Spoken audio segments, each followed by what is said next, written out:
వయసు పెరిగే కొద్దీ మహిళల్లో అండాల అంటే గుడ్ల నాణ్యత మరియు సంఖ్య తగ్గుతాయి. దానికి కారణాలేంటి? పరిమిత అండాల సంఖ్య. అన్లైక్ మేల్స్ కి 3 నెలలకు ఒకసారి స్పర్మ్ ప్రొడక్షన్ ఉంటుంది. అలా కాకుండా ఆడవాళ్ళు పిండం రూపాన వాళ్ళ తల్లి గర్భంలో ఉన్నప్పుడే ఇన్ని ఎగ్స్ అని ఇచ్చి పంపిస్తారు. సో దానిలో మనం పుట్టేసరికే సగానికి సగం ఎగ్స్ డీజనరేట్ అయిపోతాయి. అట్రీషియా అంటే కరిగిపోతాయి. సో మన పీరియడ్ వచ్చేసరికి దానిలో ఇంకొక సగం కరిగిపోతుంది. అండ్ ప్రతి నెల ఋతుక్రమాలకి కొన్ని వేల సంఖ్యల్లో అండాల సంఖ్య కరిగిపోతుంది.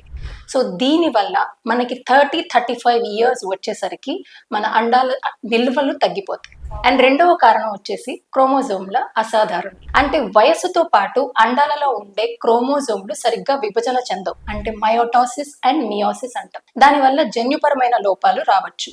అండ్ దాని వలన మిస్క్యారేజెస్ అంటే అబార్షన్లకు గురవ్వచ్చు. అండ్ మూడవ కారణం వచ్చేసి DNA damage and mitochondrial dysfunction. Age పెరిగే కొద్దీ ఆక్సిడేటివ్ స్ట్రెస్ అనేది ఎక్కువ అవుతుంది. అండ్ అండాల యొక్క డిఎన్ఏ డ్యామేజ్ కు గురవుతుంది. దాని వల్ల అండాలకు ఆహారం పెట్టే మైటోకాండ్రియా దాంట్లో శక్తి కూడా క్షీణిస్తుంది. సో దీని వలన అండాలలో శక్తి తగ్గిపోతుంది అండ్ నాణ్యత తగ్గిపోతుంది. అండ్ నాలుగవ కారణం వచ్చేసి హార్మోనల్ ఇంబ్యాలెన్స్.